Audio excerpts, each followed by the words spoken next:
የቢሊየነሩ እጮኛ እንደተለመደው በሰራተኛዋ ላይ ጮኸች።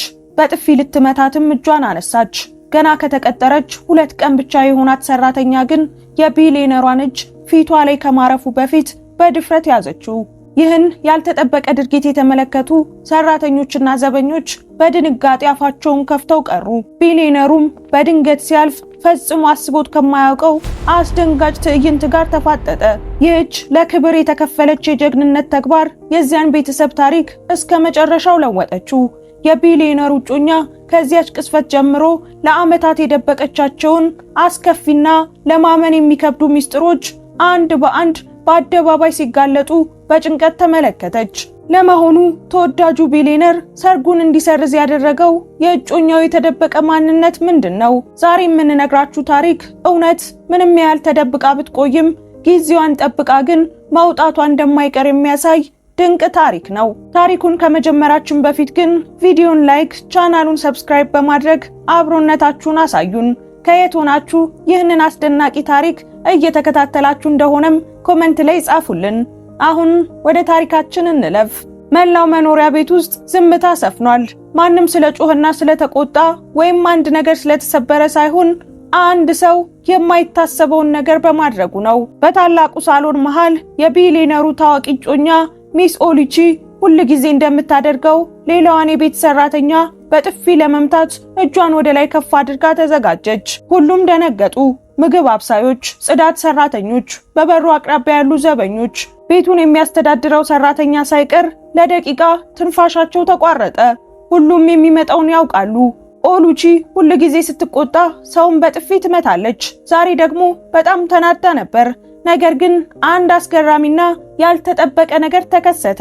አንድ እጅ የእጇን አንጓ ያዘው። በቀስታ ወይም በፍርሃት ሳይሆን በማዕበል ውስጥ ለመታጠፍ እንደማይስማማ ትንሽ ዛፍ በጽናት ነበር የያዘችው።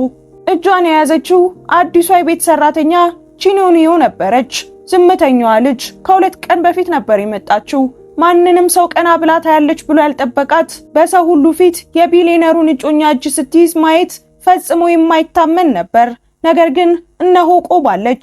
የኦሉቺን እጅ ይዛ እንዳትመታት ከለከለቻት። እያንዳንዱ ሰራተኛ ተገረመ። ኦሉቺ በድንጋጤና ባለማመን እየተንቀጠቀጠች ጮኸች። ምን እያደረግሽ መሰለሽ? ቺኖኒዮ ግን ምንም አላለችም። እጇ እንደጠነከረ አይኖቿም እንደተረጋጉ ነበሩ። በዚህ ጊዜ ቢሊየነሩ ሚስተር ኢኬና ኡኩሪ በዚያ እያለፈ ነበር። ከኮሪደሩ ውጪ ቆሞ ጩኸቱን ሲሰማ መራመዱን አቆመ። ጭንቅላቱን በቀስታ አዞረ። ከዚያም የሚሆነውን ተመለከተ። እጮኛው የቤት ሰራተኛዋን በጥፊ ለመምታት ስትሞክርና ሰራተኛዋ ደግሞ ስትከለክላት። ኤኪና አልተንቀሳቀሰም፣ አልተናገረም። በውስጡ የሆነ ነገር በመጨረሻ ስለነቃ ልቡ በፍጥነት እየመታ ብቻ ዝም ብሎ ይመለከት ነበር። እናም ቀጥሎ ኦሉቺ የተናገረችው ቃል መላውን ቤት አንቀጠቀጠው። ልቀቂኝ፣ ልቀቂኝ አልኩሽ እኮ አሁኑኑ ልቀቂኝ። ነገር ግን የቺኖኒዮ እጅ አልተንቀሳቀሰም። ይህች ቅስፈት ሁሉንም ነገር ትለውጣለች። ከዚያም ከክፍሉ ውስጥ ታላቅ የድንጋጤ ድምፅ አስተጋባ። ቀጥሎ ይበልጥ የሚያስደነግጥ ነገር ተከሰተ። ኦሉቺ እጇን ለማስለቀቅ ሞከረች፣ ግን አልቻለችም። ፊቷ ቀላ፣ አይኖቿም ፈጠጡ። ይበልጥ ታገለች፣ ግን አሁንም ምንም የለም። አዲሷ የቤት ሰራተኛ እጇን አጥብቃ እንደያዘች በድፍረትና በልበ ሙሉነት ቆማለች። ሁሉም አዲሷን ሰራተኛ ባለማመን ይመለከቷት ነበር። ኤኪናም በኮሪደሩ ላይ ለራሱ እንዲህ ብሎ አንሾካሸከ። ምን አይነት ሴት ነው ላገባ ያቀድኩት? እናም ወደፊት ልክ መራመድ ሲጀምር ሌላ ሰው ከኋላው ተከትሎት ገባ። እዚያ መገኘት የማይገባው ሰው ነበር። ነገር ግን በዚያ ሰዓት ለምን እንደተገኘና ማን እንደሆነ ከመናገሬ በፊት ታሪኩን ትንሽ ወደ ኋላ ተመልሰን ከመጀመሪያው እንመልከተው። ምክንያቱም በዚያ ሳሎን ውስጥ የተከሰተው ነገር ሁሉ የጀመረው ከዚህ ቅስፈት በፊት ነው። ቺኖኒዮ ወደ መኖሪያ ቤቱ ከመግባቷ ከ3 ሳምንታት በፊት በሌጎስ ያለ ሰው ሁሉ ኤኪናቴክ የተባለ ድርጅት ባለቤት ስለሆነው ወጣቱ ቢሊየነር ኢኬና ኡኩሪ ያውቃል። ሰዎች በጣም ይወዱታል፣ ምክንያቱም ትሁት፣ ገርና ሁል ጊዜ ድሆችን የሚረዳ በመሆኑ ነው። ነገር ግን ብዙ ሰዎች እጮኛው ኦሉቺ አዲባዮን አይወዷትም። ቆንጆ፣ ሀብታምና ታዋቂ ነበረች፣ ግን ደግሞ በጣም ጉረኛ ናት። ምንም እንኳን በቤት ውስጥ የሷ የሆነ ምንም ነገር ባይኖርም ኦሉቺ ሁሉንም ነገር እሷ እንደምትገዛው ሆና ትንጎራደዳለች። ሰራተኞች ላይ ትጮህባቸዋለች፣ ትሳደባለች። እናም በፈለገች ጊዜ በጥፊ ትመታቸዋለች። ሁሉም ገንዘቡ ስለሚያስፈልጋቸው አንዲትም ቃል ለመናገር አይደፍሩም። ነገር ግን ኤኬና እውነተኛ ባህሪዋን አይቶት አያውቅም። እሱ ባለበት ጊዜ ሁሉ ኦሉቹ ፈገግ ትላለች፣ መልካም ትሆናለች። እናም ገር ለመምሰል ትሞክራለች። ከቤት ውጪ ያለውን ሰው ሁሉ በዚህ ባህሪዋ አታላለች። ነገር ግን በቤት ውስጥ የሚሰሩትን ሰዎች ማታለል አትችልም። እነርሱ ሁሉንም ነገር ያያሉ። ስድቡን፣ ማመናጨቁን፣ ጥፊውን፣ ዛቻውን፣ ሁሉንም። ግን ቢሆንም ቤተሰቦቻቸውን ለማስተዳደር በቂ ገንዘብ ስለሚያገኙ ይታገሷታል። ለማንም ምንም አይናገሩም። አንድ ሰኞ ጠዋት ዋናዋ የቤት አስተዳዳሪ ሰራተኞችን ሰበሰበች። ዛሬ አዲስ የቤት ሰራተኛ ትቀላቀለናለች። እባካችሁ መልካም ሁኑላት። ሰራተኞቹ እርስ በርስ ተያዩ። ሌላ ሰራተኛ ብዙም አትቆይም። ኦሉቺ እንደሌሎቹ ታባረራታለች። ነገር ግን አዲሷ ሰራተኛ ስትገባ ተገረሙ። ረጋ ያለች፣ ዝምተኛ፣ በለሰለሰ ድምፅ የምታወራና ምንም እንኳን ለማሳየት ባትሞክርም በአይኖቿ ውስጥ ጥንካሬ የሚታይባት ወጣት ነበረች። ስሟ ቺኖኔ ኑዋሱ ይባላል። የመጣችውም ከአንዲት ትንሽ መንደር ለታመመች እናቷ ሰርታ ገንዘብ ለመላክ ነበር። ሁሉም ወዲያውኑ ወደዷት። ነገር ግን አንድ ማስጠንቀቂያ ሰጧት። ከሚስ ኦሉቹ መንገድ ራቂ፣ ስትቆጣ አትናገሪ፣ በጥፊ መምታት ከፈለገች ዝም ብለሽ ተቀበይ። ቺኖኔ በትህትና ራሷን ነቀነቀች። ነገር ግን በውስጧ ማንም እንዲያደርግ እንደማትፈቅድ ታውቅ ነበር። ቢሆንም ግን ዝም አለች። ጠንክራ መስራት ጀመረች። በሶስተኛው ቀን ሁሉም ነገር እስኪለወጥ ድረስ ከችግር ርቃ ነበር። ነገሩ የተጀመረው በቀላል ነገር ነበር። ኦሉቺ የአልማዝ የእጅ አምባሯ የት እንደተቀመጠ ጠፍቷት በሁሉም ላይ መጮህ ጀመረች። እቃዎችን የነካው ማን ነው? ሰራተኞች እንደተረበሹ ወፎች ተበታተኑ። ወደ ሳሎን እየሮጠች ገባችና በሰራተኞቹ ላይ ጮኸች። አንዷን ገፋች፣ ሌላዋን ትከሻዋን መታች። ሁሉንም ተሳደበች። ሁላችሁም የማትረቡ ናችሁ። ከዚያም አይኖቿ ቺኖኔ ላይ አረፉ። አንቺ አዲሷ ልጅ ነይ ወደዚህ። ቺኖኔ በቀስታ ወደፊት ተራመደች። አምባሬን አይተሻል? ጮኸችባት። አይ እመቤት። ቺኖኔ በቀስታ መለሰች። የኦሉቹ ፊት በንዴት ተለዋወጠ። ለኔ ትመልሽልኛለሽ? ኦሉቹ በጥፊ ለመምታት እጇን አነሳች። ሁሉም ለማየት ስለፈሩ አይኖቻቸውን አዞሩ። ነገር ግን የጥፊው ድምፅ አልተሰማም። ምክንያቱም የቺኖኔ እጅ ተወርውሮ የኦሉቹን እጅ ያዘው። ጽኑ፣ የተረጋጋ፣ የማይናወጥ ቅስፈት። ያ ቅስፈት ኦሉቹ እጇን ለማስለቀቅ ስትታገል በድንጋጤና በሀፍረት መላው መኖሪያ ቤት ጸጥ ያለበት ነበር። ከኋላቸው የሆነ ነገር ተከሰተ። ከኤኬና ጀርባ የገባው ሰው ሁሉንም ነገር የተመለከተው በከፍተኛ ድምፅ እንዲህ አለ። ታዲያ ሰዎችን የምትይዥው እንዲህ ነው? ሁሉም ዞሩ። የኦሉቹ ፊት ዝቅ አለ። የኤኬና ልብ ቆመ። ምክንያቱም ድምፁ ሁሉንም ነገር የማጋለጥ ስልጣን ያለው ሰው ነበር። ያ ሰው ደግሞ ኦሉቹ ልታየው የማትፈልገው ሰው ነበር። የኦሉቹ እጅ አሁንም በቺኖኔ ጠንካራ እጅ ውስጥ እንደተያዘ ነበር። እናም ወደ በሩ ስትዞር አይኖቿ ፈጠጡ። ከኢኪና ጎን እጆቿን አጣጥፋ ቅንድቧን ከፍ አድርጋ የቆመችው ማማ ኢፊዮማ ነበረች። ኦሉቺ ወጣት እያለች ያሳደገቻት ሴት። ሰዎች ማማ ኢፊዮማ ኦሉቹ የምትፈራት ብቸኛዋ ሰው ናት ይላሉ። ክፉ ስለሆነች ሳይሆን ማማ ኢፊዮማ ሁል ጊዜ ኦሉቺ መስማት ባትፈልግም እውነቱን ያለ ፍርሃት ስለምትነግራት ነው። ማማ ኢፊዮማ? ኦሉቺ ድምጿ በድንገት እየቀነሰ ተጣራች። ማማ ኢፊዮማ ግን ፈገግ አላለችም። አይኖቿንም አላርገበገበችም። ዝም ብላ ኦሉቺን እያየች ከዛም ቺኖኔን ተመለከተች። ከዚያ ደግሞ መልሳ ኦሉቺን ተመለከተቻት። እንደዚህ ነው ይሆንሹ? በቃ አንቺ ሁሌ እንደዚህ ነሽ? ማማ ኢፊዮማ በቀስታ ጠየቀች። ድምጿ የለሰለሰ ነበር፣ ግን በክፍሉ ውስጥ እንደ ነጎድጓድ የሚሰማ ይመስል ነበር። ሰራተኞቹ አንገታቸውን ደፉ። ኤኪና በጣም ደንግጦ ነበር።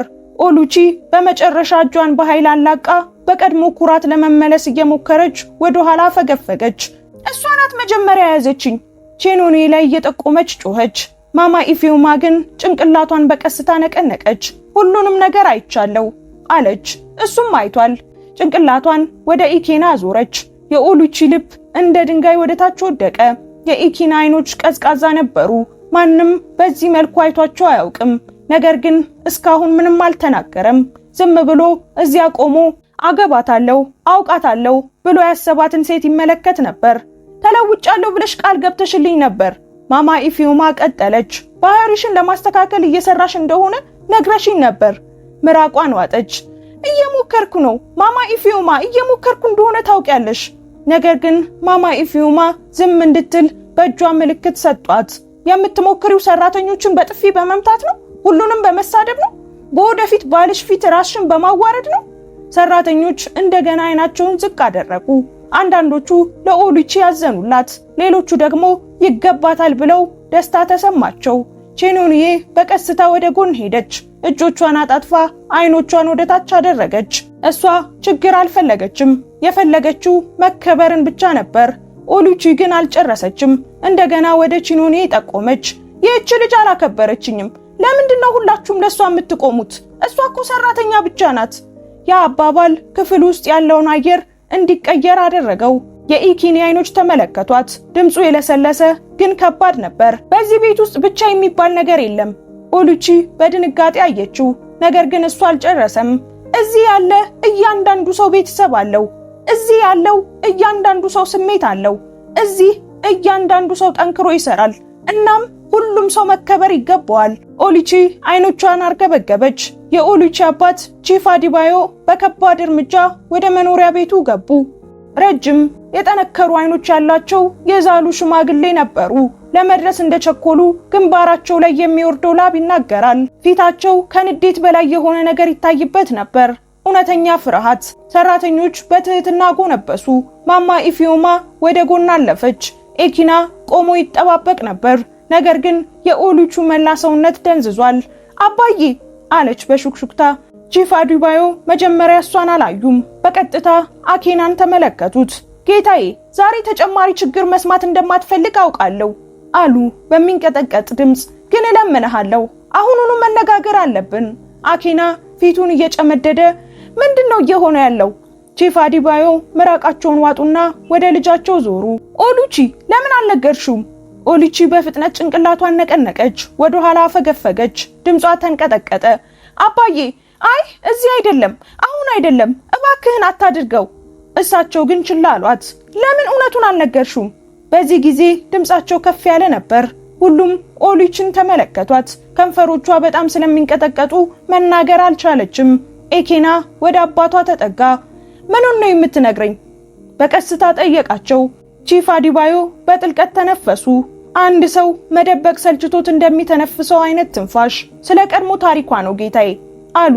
ኦሉቺ አፏን ሸፈነች። አይ አባዬ እባክህ። ነገር ግን ቃላቱ ከጉሮሯቸው እየወጡ ነበር።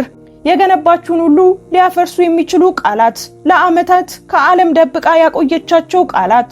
ሰራተኞቹ ትንፋሻቸውን ዋጡ። ቺኖኒዬ ልቧ በፍጥነት ሲመታ ተሰማት። ማማ ኢፊዮማ እጆቿን አጣጠፈች። ኤኪና አተኩሮ ለመስማት ተዘጋጀ። ቺፍ አዲባዮ አለ በቀስታ። እየሰማሁት ነው።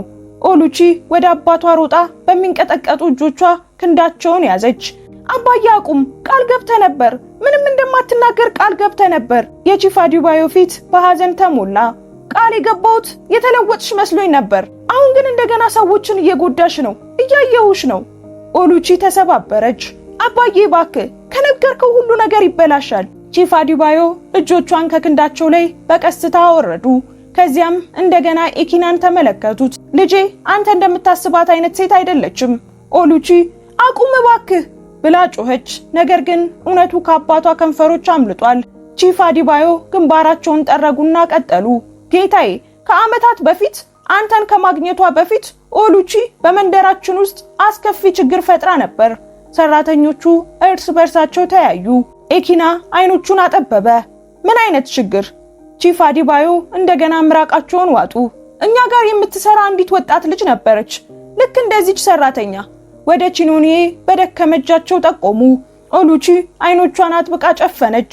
አባዬ አታድርገው፣ አባዬ እባክህ፣ እየለመንኩ ነው። እሳቸው ግን ቀጠሉ። አንድ ቀን ልጄ ልጅቱን ጌጣጌጡን ሰርቃለች ብላ ከሰሰቻት። ልክ እንደ ዛሬው ጮኸችባት፣ በጥፊም መታቻት፣ በሰው ሁሉ ፊት ቀጣቻት። የኢኪና ልብ ወረደ። ሰራተኞቿን ሾኳሾኩ። ማማ ኢፊዮማ አይኖቿን ጨፈነች። ነገር ግን መጨረሻው ያ አልነበረም። የቺፍ አዲባዮ ድምጽ ቀጠለ። ግን ጌታዬ፣ ልጅቷ አልተረፈችም። ክፍሉ ጭጭ አለ። ኦሉቺ እንደ ተወጋች ሰው አየር አጠራት። አይ አባዬ፣ ስለሱ በፍጹም አናወራም ብለኸኝ ነበር። ቺኖኔ ሳታስበው ወደፊት ተራመደች። ማለት ልጅቱ ሞተች? ቺፍ አዲባዮ በአዎንታ ራሳቸውን ነቀነቁ። በአይኖቻቸው ውስጥ እንባ ተሞላ። ከኦሉቺ ድብደባ ለማምለጥ ስትሮጥ ወደቀች።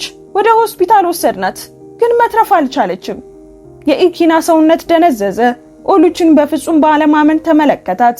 ይህ እውነት ነው ሲል ጠየቃት። ኦሉቺ ለመናገር አፏን ከፈተች፣ ድምጿ ግን ጠፍቷል። ጉልበቶቿ ተብረከረኩ። ማማ ኢፊዮማ በሐዘን አይን ተመለከተቻት። ኦሉቺ በመጨረሻ ጮኸች። ገና 17 ዓመት ልጅ ነበርኩ፣ ልጎዳት ብዬ አልነበረም። ነገር ግን አባቷ ራሳቸውን ነቀነቁ። ልትገድያት አስበሽ ላይሆን ይችላል፣ ግን ልትጎጃት አስበሽ ነበር። ልታሳፍሪያት፣ ትንሽ እንድትመስል ልታደርጊያት አስበሽ ነበር። ኦሉቺ በእብነ በረድ ወለሉ ላይ ተንበረከከች። እንባ በፊቷ ላይ ይፈስ ነበር። እንደምትወድቅ አላወቅኩም ነበር። ጭንቅላቷን እንደሚመታት አላወቅኩም ነበር እያለች አለቀሰች። ሰራተኞቹ ደንዝዘው ቆሙ። አንዳንዶቹ አፋቸውን ሸፈኑ፣ አንዳንዶቹ ፊታቸውን አዞሩ። ቺኖኔም አይኖቿ በእንባ ሲቃጠሉ ተሰማት። ኢኪና ግን በአንድ ወቅት ይወዳት የነበረችውን ሴት እንደ ሐውልት ቆሞ ያያት ነበር። ሊያገባት የመረጣት ደግናት ብሎ ያሰባት ሴት። እንዴት ይህንን ከኔ ትደብቂያለሽ? ድምፁ እየተንቀጠቀጠ ጠየቃት። ኦሉቺ ስቅስቅ ብላ አለቀሰች። ፈርቼ ነበር፣ ከነገርኩት ታይን ትሄዳለህ ብዬ ፈርቼ ነበር። ኢኪና እጆቹን ጨበጠ። ልትነግሪኝ ይገባ ነበር አላት። በምትኩ ግን ብዙ ሰዎችን መጉዳትሽን ቀጠልሽ። ኦሉቺ ወደሱ እየተሳበች የሸሚዙን ጫፍ ያዘች። ኢኪና እወድሃለሁ፣ እባክህን ይቅር በለኝ፣ አሁን ተለውጫለሁ። ነገር ግን ቃላቶቿ አልተለወጠችም ብለው በሚናገሩ ምስክሮች በተሞላ ክፍል ውስጥ አስተጋቡ። እስካሁን አልተለወጥሽም፣ በእውነት አልተለወጥሽም። ኢኪና ከእጇ ራቅ አለ። ለማሰብ ጊዜ እፈልጋለሁ አለ።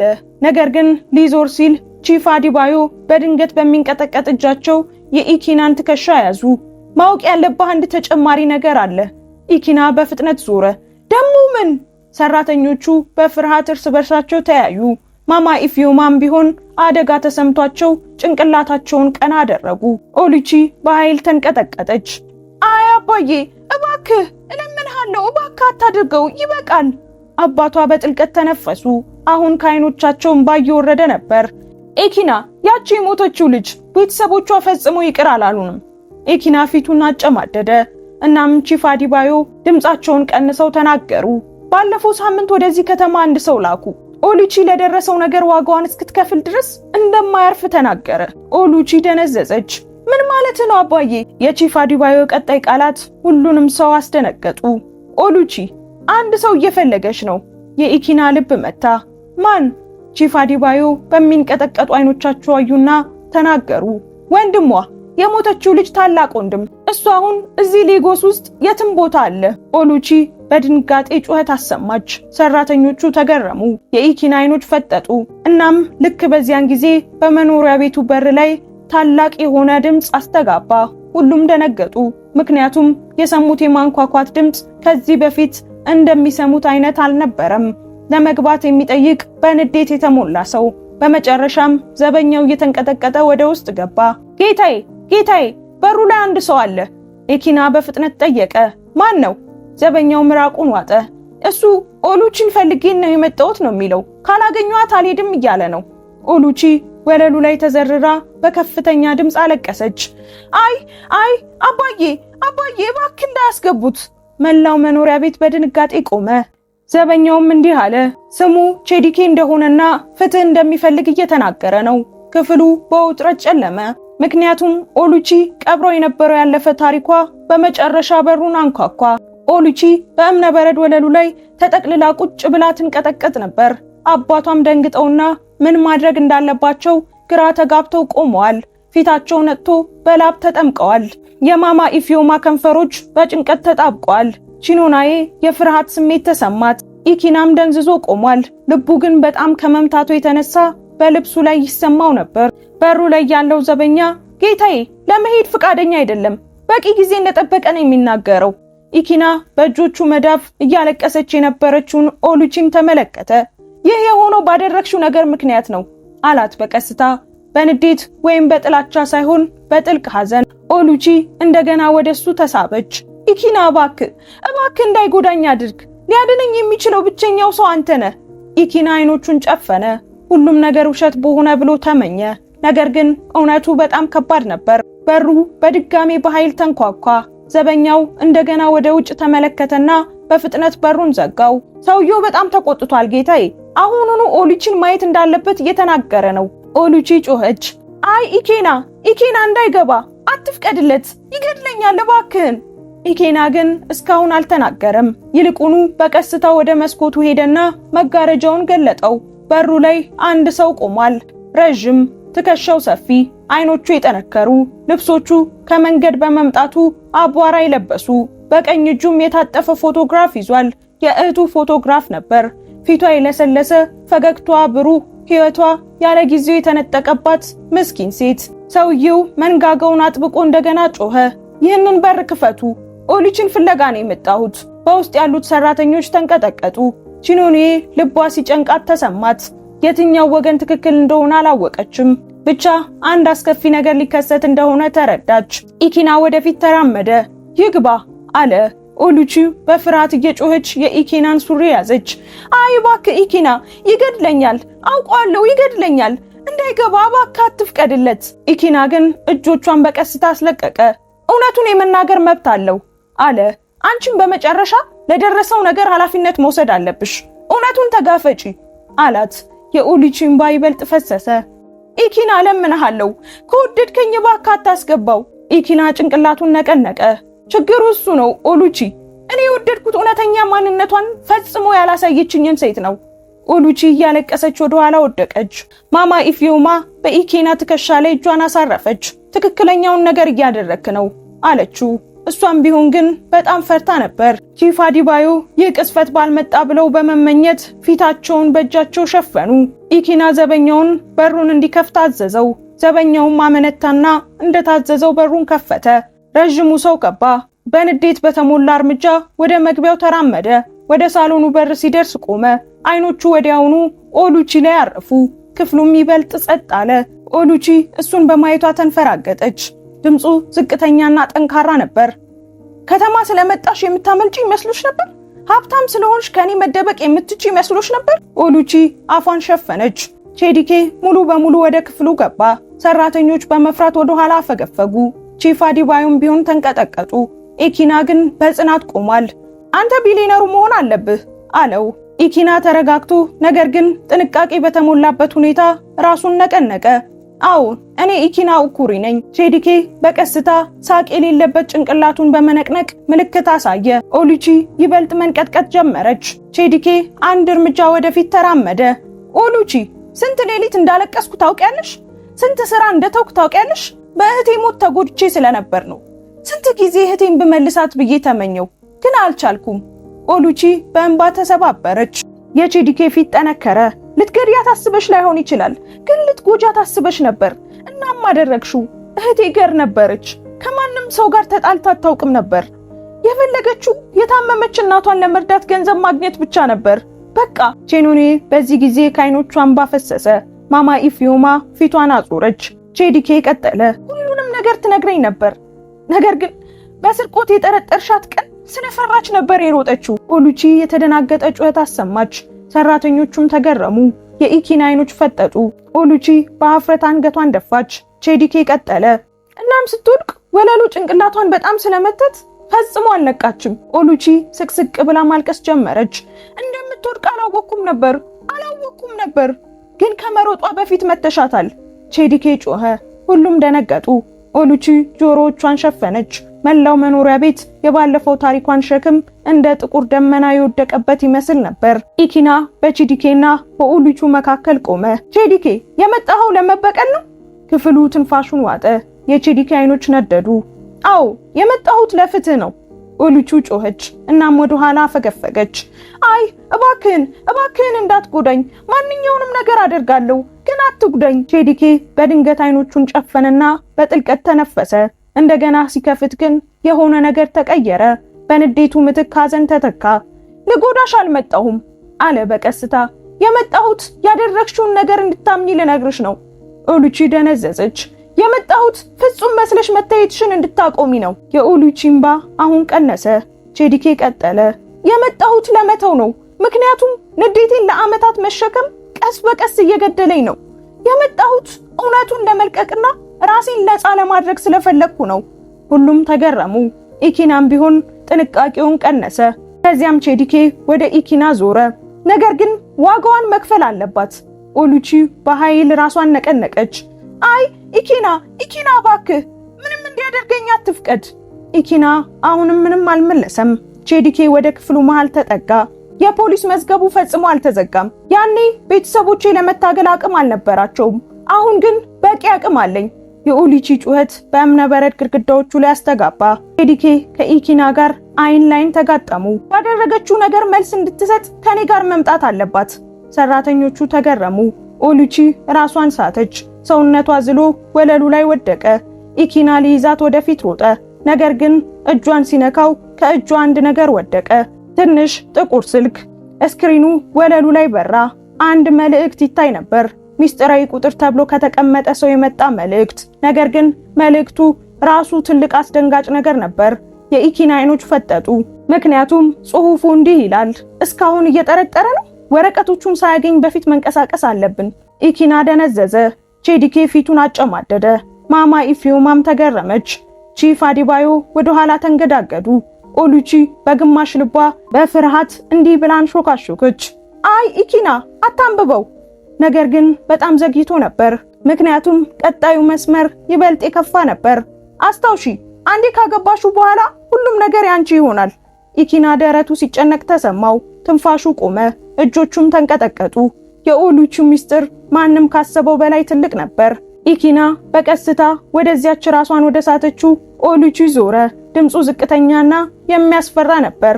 ኦሉቺ በትክክል ከኔ ምንድን ነበር ለመውሰድ ያቀድሽው? ኦሉቺ የገዛ አይኖቿ በፍርሃት ፈጠጡ። እጇን በጭንቀት ያዘች። ነገር ግን ከመናገሯ በፊት ሁለተኛው መልእክት በስልኩ ላይ መጣ። ይህኛው መልእክት ሁሉም ሰው እንዲደነዝዝ አደረገ። ፕላን ቢ፣ ሰርጉን ለመሰረዝ ከሞከረ የተቀረጸውን ድምፅ ተጠቀሚ። የኢኪና ልብ ወረደ። የምን ድምፅ? ስለምን አይነት ድምፅ ነው የሚያወሩት? በድንጋጤ ድምፁን አወጣ። ኦሉቺ ስለምን አይነት የተቀረጸ ድምፅ ነው የሚያወሩት? የኦሉቺ አፍ ተከፈተ። አይኖቿ በፍርሃት ተሞሉ። እናም እንዲህ ብላ አንሾካሾከች፣ ኢኪና እባክህ ይቅር በለኝ። መላው መኖሪያ ቤት ትንፋሹን ዋጠ። ምክንያቱም የመጨረሻውን ምዕራፍ ደብቀው የነበረውን ሁሉ ያጋልጣል። ቼዲኬ ኦኮንኮ እጆቹን አጣጥፎ በዝምታ ይመለከት ነበር። ቺፍ አዲባዮ ፊታቸውን በእጃቸው ሸፈኑ። ማማ ኢፊዮማ በሐዘን ጭንቅላቷን ነቀነቀች። ቼኖኒዬ ደረቷ ላይ ህመም ተሰማት። ኦሉቺን ስለወደደቻት ሳይሆን እውነቱን ማየት ከባድ ህመም ስላለው ነው። ኦሉቺ የኢኪናን እጅ ለመያዝ ሞከረች። ላስረዳህ እችላለሁ፣ ግን እሱ እጁን ከሷ አራቀ። ክፈተው፣ ቼዲኬ በጠንካራ ድምፅ ተናገረ። ንጹህ ከሆነች ሁላችንም እናውቃለን። ኢኪና ስልኩን ከፈተ። ጣቱ ፕላን ቢ ለሰርግ መጠባበቂያ በሚል ርዕስ በተቀመጠው ፋይል ላይ አረፈ። ሁሉም ይመለከታሉ፣ ሁሉም ይጠባበቃሉ። ኢኪና ኦዲዮውን ከፈተው። አንድ ድምፅ ክፍሉን ሞላው። የኦሉቺ ድምፅ ነበር። በቀስታ እየሳቀች እንዲህ አለች፣ አንዴ ኢኪናን ካገባው በኋላ ሁሉም ነገር የኔ ነው፣ ንብረቶቹ፣ አክሲዮኖቹ፣ ሁሉም። እና ሊተወኝ ከሞከረ እናቱ ወደ ሆስፒታል የሄደችበትን የተቀረጸ ድምፅ አለኝ። ያ ያጠፋዋል። የኢኪና የሞተችው እናቱ። የኦሉቺ ድምፅ ቀጠለ። የምወደው ይመስላል። እሱ ያለውን ነገር እንደምፈልግ አያውቅም። ኦሉቺ ጮኸች። እናም ጆሮቿን ሸፈነች። አይ እባክህን አቁመው፣ ኢኪና አትስማው። ነገር ግን በጣም ዘግይቶ ነበር። ድምጿ አበቃ። እውነቱ በክፍሉ ውስጥ እርቃኑን ቆመ። ኦሉቺ ሙሉ በሙሉ ተጋለጠች። ድሆችን እንደምትጎዳ ሴት ብቻ አይደለችም። ሞት እንዳደረሰች ሴት ብቻ አይደለችም።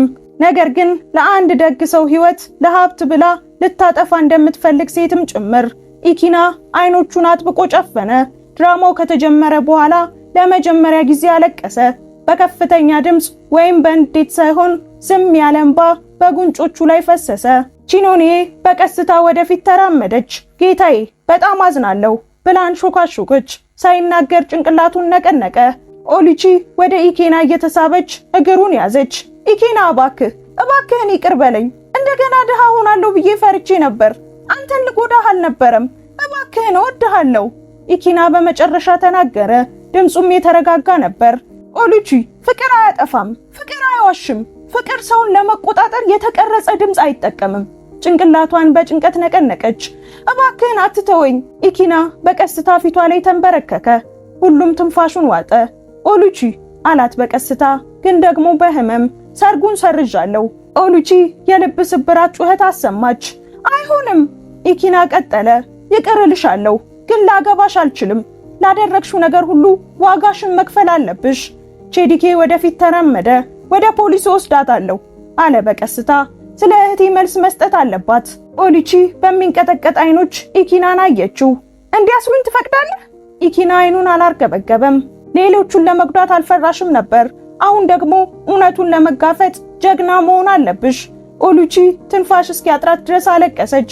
ነገር ግን በቀስታ ራሷን ነቀነቀች። ገባኝ አለች። ዘበኞቹ መጥተው አነሷት። ቼዲኬ በጥልቀት ተነፈሰ። ከዓመታት በኋላ ለመጀመሪያ ጊዜ ልቡ ቀለል ያለ ያህል ተሰማው።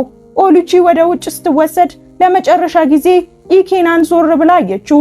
በእውነት ወድ ነበር። በተሰነጠቀ ከንፈሯን ሾካሾከች። ኢኪና በሐዘን ራሱን ነቀነቀ። ያንን ፍቅር በመቆጣጠር ሳይሆን በደግነት ብታሳይኝ ደስ ይለኝ ነበር። ከዚያም በሮቹ ከኋላዋ ተዘጉ። በክፍል ውስጥ ከባድ ዝምታ ሰፈነ። ቺፍ አዲባዮ አይኖቻቸውን ጠረጉ። አዝናለሁ ኢኪና፣ እንደ አባት ምንም ማድረግ አልቻልኩም አሉ። ኢኪና ትከሻቸውን በቀስታ ያዘ። ለዚህ ተጠያቂው እርሱ አይደሉም አላቸው። ሁላችንም የምርጫችንን ውጤት መጋፈጥ አለብን። ማማ ኢፊዩማ ቀጥሎ ወደፊት መጣች። ይህንን እንደ እውነተኛ ሰው በንጹህ ልብ ነው የተረዳኸው አለችው በኩራት። ኢኪና ትንሽ የደከመ ፈገግታ አሳየ። ከዚያም አይኖቹ ወደ ቺኖኒዬ ሄዱ። ሳታውቀው ሁሉንም ነገር የለወጠችው ልጅ፣ ሁሉም በፍርሃት ሲያጎነብሱ ጸንታ የቆመችው ልጅ፣ የኢሉቺን እጅ ለመጣላት ሳይሆን ጥሉን ለማቆም የያዘችው ልጅ ወደ እሷ ተራመደ። ቺኖኒዬ ዛሬ ይህንን ቤት አድነሻል አላት በቀስታ። ቺኖኒም ጭንቅላቷን ነቀነቀች። አይ ጌታዬ፣ ትክክል የሆነውን ነገር ብቻ ነው ያደረኩት። ኢኪኒ በደግነት ፈገግ አለ። ለዚህ ነው ለውጥ ያመጣሽው። ሰራተኞች በመስማማት ራሳቸውን ነቀነቁ። አንዳንዶቹም አጨበጨቡ። መኖሪያ ቤቱ አሁን ሕያው ሆነ። ሰላም ነበር፣ እረፍትም ነበር፣ ተስፋ ነበር። በሚቀጥሉት ጥቂት ሰዓታት ፖሊስ መጣ። ኦሉቺ ቃሏን ሰጠች። ቼዲኬ በመጨረሻ ለእህቱ ፍትህ አገኘ። ቺፍ አዲባዮም ሕይወታቸውን በታማኝነት ለመገንባት ቃል ገቡ። ማማ ኢፊዩማ ለሁሉም ጸለዩ። ኢኪናይም ከመኖሪያ ቤት ውጪ ቆሞ የማታውን አየር ይተነፍስ ነበር። ነፃነት ተሰማው። የሆነ ነገር ከላዩ ላይ የወረደ አይነት ስሜት ተሰማው። እናም አመሰገነ። ቺኖኒዬ በሱ በኩል ስታልፍ በቀስታ አስቆማት። ታውቂያለሽ አላት። እናቴ ትገልጽልኝ የነበረውን ሰው ታስታውሽኛለሽ? ቺኖኒዬ አይኗን አርገበገበች። ማንን ጌታዬ? ኢኪና በቀስታ ፈገግ አለ። ሁል ጊዜ እንዲህ ትል ነበር፣ ጥሩ ሰው ማለት ፈጽሞ ጩኸት የማያሰማ ሳይሆን ድምፁ ቢንቀጠቀጥም እንኳን ለእውነት የሚቆም ነው። ቺኖኒዬ አፈረችና ወደ ሌላ ቦታ አየች። ኢኪና ቀጠለ። ዛሬ እውነቱን እንዳይረድተሽኛል። በአንቺ ምክንያት እንደገና መኖር እችላለሁ። ነፋሱ በቀስታ ይነፍስ ነበር። መኖሪያ ቤቱ ፍጹም ሰላም ሆነ። እናም ፀሐይ ስትጠልቅ ኢኪና ሁሉንም ነገር በሚያምር ሁኔታ የጨረሰ የመጨረሻ ነገር ተናገረ። አመሰግናለሁ ቺኖኒዬ፣ ጀግና በመሆንሽ ለውጥ አመጣሽ። ለዛም አመሰግንሻለሁ። ቺኖኒዬ የለሰለሰ እውነተኛ ፈገግታን አሳየች። እናም ሁሉም ነገር በሰላም ተጠናቀቀ። ውድ ቤተሰቦቻችን ታሪኩን እንዴት አገኛችሁት? እስኪ ኮሜንት ላይ ሐሳብ አስተያየታችሁን አስቀምጡልን። ይህንን አስተማሪ ታሪክ ላይክ እና ሼር ማድረግ አትርሱ። እንደዚህ አይነት ጥሩ ታሪኮችን የምታገኙበትን የዩቲዩብ ቻናላችንንም ሰብስክራይብ በማድረግ ተቀላቀሉ። እናመሰግናለን። ቸር ቆዩን።